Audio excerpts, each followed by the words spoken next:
आज हम mathematics first year की बुक में से जो यूनिट नंबर 6 है उसका एक इंतहाई अहम क्वेश्चन समझेंगे। ये क्वेश्चन कुछ इस तरीके से है कि फाइंड द इंडिकेटेड टर्म। आपने जो इंडिकेटेड टर्म है वो बतानी है फ्रॉम द फॉलोइंग सीक्वेंस, यानी कि ये जो आपको सीक्वेंस दी गई है इसके अंदर उन्होंने इंडिकेट किया यानी कि बताया है कि बताएं ये जो A7 है ये किसके बराबर होगा। तो इसको वो कह रहे हैं इंडिकेटेड टर्म। तो इंडिकेटेड टर्म जो है वो कौन सी है? A7, यानी कि A7 आपने बताना है किसके बराबर होगा। ये जो सबसे पहली टर्म होती है ये A1 होती है, जैसा कि इस जगह पर लिखा है। ये पहली टर्म A1 होती है, दूसरी टर्म को A2 कहते हैं, तीसरी टर्म को A3 कहते हैं, इसी तरह चौथी टर्म को A4 कहते हैं। इसी तरह अगर सीक्वेंस ये चलती जाए तो वो कह रहे हैं A7 के ऊपर कौन सा नंबर आएगा ये आपने बताना है। तो इस क्वेश्चन को आपने कुछ इस तरीके से सॉल्व करना है। सबसे पहले ये जो सीक्वेंस आपको दी गई है इसको एक दफ़ा दोबारा लिखें। इसके नीचे A1 A2 A3 A4 A5 A6 A7 लिखें। उसके बाद आपने ये देखना है कि ये कौन सी सीक्वेंस है या किस तरतीब के साथ ये बन रही है। तो अगर हम देखें 2 के अंदर अगर हम ऐड करें 4 को तो हमारे पास क्या आता है? 6 आता है। अगर हम 6 के अंदर क्या ऐड करें? 11 आएगा, यानी कि 6 के अंदर अगर हम 5 ऐड करें तो 11 आएगा। अब 11 के अंदर हम क्या ऐड करें तो 17 आता है, यानी कि 6 ऐड करें। तो इसका मतलब है हर आगे वाला नंबर जो है वो किस तरह में हासिल हो रहा है। इधर ही अगर मैं आपको दिखाऊं तो सबसे पहले हमने क्या ऐड किया था? पहले नंबर के अंदर पहला नंबर 2 था, उसके अंदर हमने 4 को ऐड किया था। 4 के बाद हमारे पास 6 आ गया। अब हमने 6 के अंदर किसको ऐड किया? 5 को ऐड किया, तो हमारे पास 11 आ गया। 11 के अंदर फिर हमने किसको ऐड किया? 6 को ऐड किया। जब 11 में 6 को ऐड किया तो 17 आ गया। अब 17 में हमने किसको ऐड करना? अगर ये ऊपर से अगर हम सीक्वेंस देखते जाए ना, 4 के बाद 5, 5 के बाद 6, अब हमने 7 को ऐड करना है। तो 17 में अगर हम 7 ऐड करेंगे तो कितना आ जाएगा? 24। अब 24 के अंदर अब हमने क्या ऐड करना है? तो 7 के बाद क्या आता है? 8 आता है। अगर इस जगह पर हम देखें तो 7 के बाद 8 आता है, तो इसका मतलब 24 में हमने 8 ऐड करने हैं, तो वो कितना आ जाएगा? 32 आ जाएगा। तो अब हम क्या करेंगे? 32 के अंदर हमने क्या ऐड करना है जो 8 के बाद आता है? 8 के बाद क्या आता है? 9 आता है। तो 32 में जब हम 9 ऐड करेंगे तो कितना आ जाएगा? 41 आ जाएगा। ये जो 41 है यही हमारे पास किसके बराबर है? A7 के बराबर है।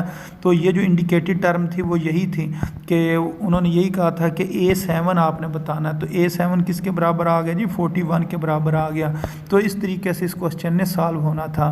तो अब इससे जो नेक्स्ट क्वेश्चन है इसको अगर हम देखें तो इस क्वेश्चन में भी वो ये कह रहे हैं कि फाइंड द इंडिकेटेड टर्म, के आपने जो इंडिकेटेड टर्म है वो बतानी है। तो इस सीक्वेंस के अंदर जो इंडिकेटेड टर्म है वो कौन सी है जी? A6 है कि जो 6वें नंबर पर रकम आएगी उसके बारे में बताएं। तो ये लिखा हुआ है 1, फिर लिखा हुआ है 3, फिर लिखा हुआ है 12, फिर लिखा हुआ है 60। तो इस तरतीब के साथ अगर हम चलें तो 6वें नंबर पर कौन सी आएगी? यानी कि 4 रकमें दी गई हैं और जो 5वीं निकालेंगे, 5वीं के बाद 6वीं हमारे पास आ जाएगी। तो इधर एक बात जो बहुत अहम है जो बताने वाली है वो ये है कि अगर आप ये देखें कि चेंज बहुत ज़्यादा आ रही है, यानी कि पहले 1 था, 1 से 3 हुआ, 3 के फ़ौरन बाद कोई 4, 5, 6, 7 ये नहीं आया। 3 के फ़ौरन बाद कितना आ गया? 12 आ गया। अब 12 के फ़ौरन बाद कोई 20 या 30 या 40 या 50 ये नहीं आया, 60 आ गया। इसका मतलब बहुत बड़ी चेंज आई है। तो अब इसके बाद भी जो चेंज आएगी वो भी बहुत बड़ी होगी, इससे भी ज़्यादा बड़ी होगी। तो जब ऐसी कोई चेंज आए जो एकदम बहुत ज़्यादा बढ़ती जाए तो आपने याद रखना है उस क्वेश्चन के अंदर आपने कोई चीज़ प्लस नहीं करनी है बल्कि मल्टीप्लाई करनी है। जैसा कि इस जगह पर अगर आप देखें तो ये मल्टीप्लाई हो रहा है, तो मल्टीप्लाई करने से आंसर एकदम बहुत ज़्यादा बढ़ जाता है। अगर आप प्लस माइनस करेंगे तो वो इतनी जल्दी उसके अंदर फ़र्क नहीं आएगा, थोड़ा थोड़ा फ़र्क आएगा। जैसा कि इससे पिछला सवाल था इसके अंदर अगर आप देखें तो इसके अंदर जो फ़र्क आया था वो इतना ज़्यादा नहीं था। 6 था, 6 के बाद 11, 11 के बाद 17, फिर 24, 32, फिर 41, यानी कि इतना ज़्यादा ये फ़र्क नहीं आ रहा है। लेकिन अगर ये वाली अगर आप जो क्वेश्चन के अंदर जो इन्होंने सीक्वेंस दी गई है इस सीक्वेंस को अगर आप देखेंगे तो एकदम बहुत ज़्यादा फ़र्क आ रहा है, 1, 3, 12, 60 इस तरह। तो इस क्वेश्चन के अंदर आपने याद रखना है कि आपने कोई चीज़ मल्टीप्लाई करनी है, कोई नंबर मल्टीप्लाई करना। तो इसका जो सबसे पहला नंबर है वो है 1। तो इसके नीचे आपने लिख लिया ये A1 के बराबर है, दूसरा नंबर जो 3 है वो A2 के बराबर है, तीसरा नंबर जो 12 है वो A3 के बराबर है, फिर जो 60 है ये A4 के बराबर है। इसी तरह ये आपने ये दो सीक्वेंस जो है ना वो लिख ली। तो अब आपने कहा जो सबसे पहला नंबर है यानी कि ये जो 1 है इसको आपने A1 के बराबर रखा। अब 1 को मैं किस चीज़ से मल्टीप्लाई करूं और वो क्या बन जाए, 3 बन जाए। तो इसका मतलब है 1 को अगर मैं मल्टीप्लाई करूंगा ना 3 के साथ तो वो तब 3 बनेगा। तो 1 × 3 तो किसके बराबर आ गया जी, 3 के बराबर आ गया। अब इस 3 को ये जो इस जगह पर लिखा हुआ है इसको ये इधर दोबारा लिखें। अब 3 को मैं किस से मल्टीप्लाई करूं तो वो 12 बने। तो ये हमें पता है अगर हम 3 को 4 के साथ मल्टीप्लाई करें तो तब वो क्या बनता है, 12 बनता है। अब 12 आप इधर लिखें। अब 12 को मैं किस चीज़ से मल्टीप्लाई करूं तो वो 60 बनता है। तो 12 को अगर 5 से मल्टीप्लाई करें तो वो क्या बनता है, 60 बनता है। तो इसका मतलब ये हुआ अगर ये ऊपर जो 3 रकमें दी गई हैं इनको अगर हम देखें तो सबसे पहले हमने 3 से मल्टीप्लाई किया, फिर हमने 4 से मल्टीप्लाई किया, फिर हमने 5 से मल्टीप्लाई किया। तो इसका मतलब ये है कि अब ये जो 60 है इसको हम इधर लिखेंगे और 60 को अब हम 6 से मल्टीप्लाई करेंगे तो वो कितना आ जाएगा, 360। तो 360 को दोबारा इस जगह पर लिखेंगे, फिर उसको हमने किस से मल्टीप्लाई करना है, 7 से मल्टीप्लाई करना है। तो इस जगह पर थोड़ा सा गलत लिखा हुआ है, ये सही लिखा हुआ है 7। तो यहाँ पर ना 6 की जगह पर आपने क्या करना है, 7 लिखना है, वो गलती से 6 लिखा गया। तो इस जगह पर आपने 7 से मल्टीप्लाई करना और जो आंसर आएगा उसको आपने इस जगह पर लिख देना है। तो इस तरीके से ये क्वेश्चन सॉल्व होना था। अब इसके बाद जो इससे नेक्स्ट क्वेश्चन है इसको अगर हम देखें तो इसके अंदर वो ये कह रहे हैं कि फाइंड द इंडिकेटेड टर्म। आपने इंडिकेटेड टर्म बतानी है और इंडिकेटेड टर्म कौन सी है, A7 है, यानी कि जो 7वें नंबर वाली टर्म है वो आपने बतानी है। तो इस क्वेश्चन को आप किस तरीके से सॉल्व करेंगे, एक दफ़ा इसको आप दोबारा लिखें। ये जो हमारे पास सीक्वेंस दी गई है नीचे लिख लें A1 A2 A3 A4 A5 A6 A7, ये हमने लिख लिया। अब इसकी जो सबसे पहली टर्म है वो है 1। आप इधर लिखें A1 किसके बराबर है जी, 1 के बराबर है। तो ये अब हमने ना नीचे वाला 1 खुद लिखा, ऊपर वाला 1 इधर लिख लिया और नीचे से हमने ना खुद ये हमने 1 लिखा। तो 1 / 1 1 के बराबर होता है। तो ये नेक्स्ट जो टर्म्स है ना ये बनाने के लिए ना इसको मैंने ना 1 / 1 लिखा है। तो अब आप ने इसको इस तरीके से सॉल्व करना है कि ये जो A1 है इसको एक दफ़ा आप दोबारा लिखेंगे लेकिन 1/1 की फॉर्म में। इस जगह पर इसको दोबारा लिखा। अब ऊपर आपने +2 करना है, नीचे ×2 करना है, क्योंकि अगर आप क्वेश्चन में देखें जो सीक्वेंस दी गई है वो इसी तरह के ऊपर क्या है 3 है और नीचे क्या है 2 है, यानी कि ऊपर 3 लिखा हुआ और नीचे 2 लिखा हुआ। तो इसका मतलब ये है कि ऊपर वाली जो रकम है उसके अंदर 2 को अगर हम ऐड करें तो तब 3 बनेगा और नीचे अगर हम 1 के साथ 2 को मल्टीप्लाई करें तो तब 2 बनेगा। तो यहाँ से हमें थोड़ा सा हिंट ये मिल गया कि ऊपर आपने प्लस करना और जो नीचे वाली रकम है उस जगह पर हमने मल्टीप्लाई करना। तो इसके मुताबिक ही अब हम चलेंगे। तो अब ये लिखा हुआ 3/2, ये जो 3/2 है इसको हमने इधर दोबारा लिखा। अब ऊपर हमने क्या करना है +2 कर लेना और नीचे हमने ×2 करना है। तो ऊपर +2 करेंगे, 3 में जब 2 ऐड करेंगे 5 आ जाएगा, जब 2 को 2 से मल्टीप्लाई करेंगे तो 4 आ जाएगा। अब इसी तरह ही अब हम ना ये सीक्वेंस अपनी चलाते जाएंगे। मसलन ये अब 5/4 आ गया, इधर लिखा 5/4, ऊपर हमने +2 कर दिया, नीचे हमने ×2 कर दिया, 7/8 आ गया। अब 7/8 है इसको दोबारा लिखेंगे और ऊपर +2 और नीचे ×2, फिर ये 9 / 16 आ जाएगा। फिर यही काम इससे आगे हमने करना, यानी कि 9 / 16 लिखा, ऊपर +2 नीचे ×2। जब 9 के अंदर 2 ऐड करेंगे 11 आ जाएगा, जब 16 में 2 ऐड करेंगे तो 32 आ जाएगा।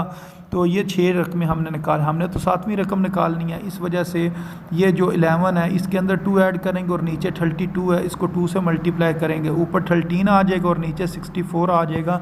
तो ये हमारी रिक्वायर्ड टर्म थी जो उन्होंने कहा था कि आपने मालूम करनी है। अब इससे जो नेक्स्ट क्वेश्चन है इसको अगर हम देखें तो इसके अंदर वो ये कह रहे हैं कि फाइंड द नेक्स्ट 2 टर्म्स, जो इससे अगली 2 टर्म्स हैं वो आपने फाइंड करनी है। तो सबसे पहले उन्होंने दिया हुआ 7, फिर 9, फिर 12, फिर 16। तो कहते हैं अब इससे अगली जो टर्म्स है ना वो आपने मालूम करनी है। तो अगर आप देखें तो इसके अंदर कोई इतना ज़्यादा चेंज नहीं आ रहा, थोड़ा थोड़ा चेंज आ रहा है। तो इसका मतलब आपने कोई चीज़ मल्टीप्लाई नहीं करनी है, कोई नंबर मल्टीप्लाई नहीं करना बल्कि ऐड करना। तो अगर इसको हम देखें 7 के बाद लिखा हुआ है 9, तो इसका मतलब इसमें फ़र्क कितने का है, 2 का है, यानी कि 2 ऐड किया। तो 9 के अंदर अगर हम क्या ऐड करें तो 12 बनता है, 9 के अंदर 3 ऐड करें तो 12 बनता है। अब 12 में हम क्या ऐड करें तो 16 बनता है, यानी कि 12 में 4 ऐड करें तो 16 बनता है। तो इसका मतलब इससे आगे हमने 5 ऐड करना है, फिर 5 के बाद जो नंबर आएगा उसमें हमने 6 ऐड कर देना है, तो हमारे पास नेक्स्ट 2 टर्म्स जो हैं वो आ जाएंगी। तो इसी तरह ही ये इस जगह पर इस क्वेश्चन को सॉल्व किया गया। सबसे पहले 7 लिखा, 7 में 2 ऐड किया तो 9 हो गया, 9 में 3 ऐड किया 12 हो गया, 12 में 4 ऐड किया 16 हो गया, 16 में 5 को ऐड किया तो 21 आ गया। इसी तरह जो 21 में 6 ऐड किया तो 27 आ गया। तो ये वाली जो 2 टर्म्स थी ये रिक्वायर्ड टर्म्स थी, जो वो कह रहे थे कि नेक्स्ट 2 टर्म्स फाइंड करें। तो इस तरीके से आपने नेक्स्ट 2 टर्म्स फाइंड करनी थी। अब इसके बाद जो इससे नेक्स्ट क्वेश्चन है इसको देखते हैं। ये लिखा हुआ है फाइंड नेक्स्ट 2 टर्म्स। अब आपने इससे जो नेक्स्ट 2 टर्म्स हैं वो फाइंड करनी है। तो ये हमारे पास नंबर दिया गया 1, 3, 7, 15, 31। तो अब इससे जो नेक्स्ट 2 टर्म्स होंगी वो हमने फाइंड करनी होंगी। तो अब ये किस तरीके से हम इस क्वेश्चन को सॉल्व करेंगे, तो इसके अंदर भी अगर हम देखें जो चेंजिंग आ रही है वो इतनी ज़्यादा चेंजिंग नहीं आ रही है, यानी कि बहुत कम चेंजिंग है शुरू वाले नंबरों में। लेकिन ये वाले जो 2 नंबर हैं इधर जो है चेंज आना ज़्यादा हो गई है। तो इसका मतलब करना आपने प्लस ही है, लेकिन मल्टीप्लाई आपने नहीं करना। मल्टीप्लाई उस वक्त करते हैं जब नंबर बहुत ज़्यादा तब्दील हो रहे हो, यानी कि बहुत ज़्यादा नंबर चेंज हो रहा हो। मसलन 12 के बाद 60 आ जाए, इस तरह की कोई चेंजिंग आ रही हो तो उसके अंदर मल्टीप्लाई करते हैं। अच्छा, अब इसको फिर हम किस तरह मल्टीप्लाई करेंगे, किस नंबर से मल्टीप्लाई करेंगे। तो अगर हम यहाँ किस नंबर से ऐड करेंगे, तो अगर हम 1 के अंदर क्या ऐड करें तो 3 बनता है, 2 ऐड करें। अच्छा, अब 2 में हम क्या ऐड करें तो यानी कि 3 में क्या ऐड करें तो 7 बनेगा। तो 3 में अगर हम 4 ऐड करें तो 7 बनेगा। अच्छा, 4 में क्या चीज़ मैं ऐड करूं तो वो क्या बने जी 15 बने, तो वो 8 ऐड करना पड़ेगा। तो अब 8 में क्या चीज़ ऐड करें तो वो 31 बने, तो वो 16 है। तो इसका मतलब ये इस तरीके से आ रहा है 2, 4 फिर 8 फिर 16। तो इसका मतलब ये है कि जो हमारे पास जिस तरह होती है ना पावर 2 की पावर 1, फिर ये होती है 2 की पावर 2, फिर होती है 2 की पावर 3, फिर होती है 2 की पावर 4 जो कि 16 के बराबर होती है, फिर आएगी 2 की पावर 5, जो 2 की पावर 5 है वो किसके बराबर होता है जी 32 के बराबर होता है।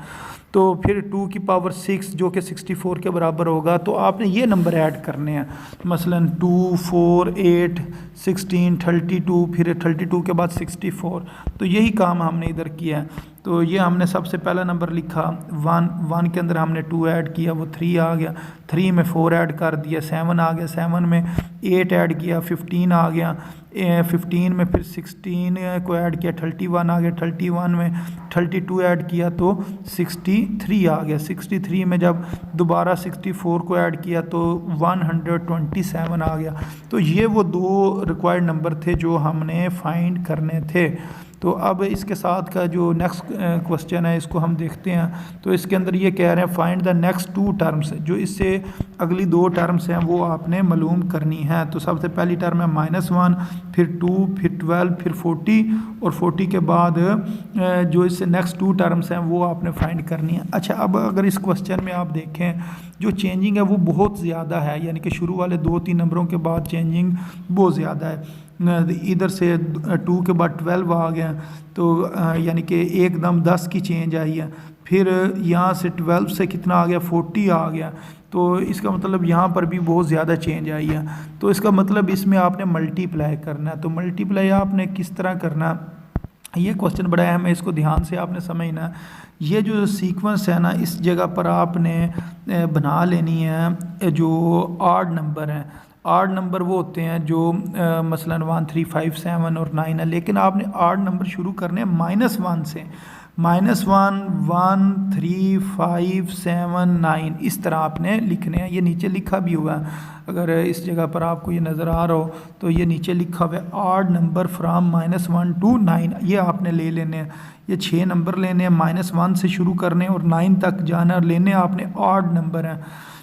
अब इनको आपने मल्टीप्लाई करना है, तो मल्टीप्लाई आपने किस चीज़ के साथ करना है, 2 की पावर 0, 2 की पावर 1, 2 की पावर 2, 2 की पावर 3, 2 की पावर 4 और 2 की पावर 5 के साथ आपने मल्टीप्लाई करना है। किसी चीज़ की पावर अगर 0 होना तो वो आपने याद रखना है वो 1 के बराबर होता है। तो जब -1 को आप 1 से मल्टीप्लाई करेंगे तो इस जगह पर आंसर कितना आएगा, -1 आएगा। अच्छा, अब इससे नेक्स्ट अगर हम देखें तो ये लिखा हुआ है 1 मल्टीप्लाई 2 की पावर 1, 2 की पावर 1 2 के बराबर होता है। इसको जब आप 1 से मल्टीप्लाई करेंगे तो आपके पास आंसर कितना आ जाएगा, 2 आ जाएगा। इसी तरह जो 2 की पावर 2 है, 2 की पावर 2 किसके बराबर होता है, 4 के बराबर होता है। 4 को आपने किससे मल्टीप्लाई करना है, 3 से, तो 12 आ जाएगा। 2 की पावर 3 किसके बराबर होता है जी, इस जगह पर अगर मैं आपको दिखाऊं 2 की पावर 3 होता है 8 के बराबर। जब 8 को आपने 5 से मल्टीप्लाई करना है, ये जो शुरू में 5 लिखा हुआ था, तो इसका आंसर 40 आ जाएगा। अब सेम यही काम आपने करना है कि ये जो 7 है इसको 2 की पावर 4, 2 की पावर 4 कितना होता है, 16। जब आप 7 को 2 की पावर यानी कि 16 के साथ आप मल्टीप्लाई करोगे, यानी कि 2 की पावर 4 जो कि 16 के बराबर होता है, उससे मल्टीप्लाई करोगे तो ये 112 इसका आंसर आ जाएगा। तो इससे इस तरह जो इससे नेक्स्ट लिखा हुआ है 9, इसको आपने मल्टीप्लाई करना है 2 की पावर 5 के साथ। जो 2 की पावर 5 है वो कितना होता है, 32। जब 9 को 32 से मल्टीप्लाई करेंगे तो 288 इसका आंसर आ जाएगा। तो ये जो याद रखने वाली इसमें चीज़ है वो ये है कि ये वाले मैंने इधर लिखा भी हुआ है कि ऑड नंबर -1 से लेकर 9 तक लेने हैं, और फिर आपने टर्म जो है वो कहाँ से कहाँ तक लेनी है, 2 की पावर 0 से लेकर 2 की पावर 5 तक लेनी है। फिर इन को इस तरीके से आपने ये सॉल्व करना है। तो उम्मीद है आपको इन क्वेश्चंस की समझ आ गई होगी। ये इंतहाई अहम क्वेश्चन है और पेपर में अक्सर ये पूछे भी जाते हैं, तो इसकी आपने अच्छे तरीके से रिटन प्रैक्टिस कर लेनी है और फिर यह बड़े आसानी से पेपर में सॉल्व कर लेंगे। तो अपनी दुआओं में याद रखें। अस्सलामु अलैकुम रहमतुल्लाहि व बरकातुहू।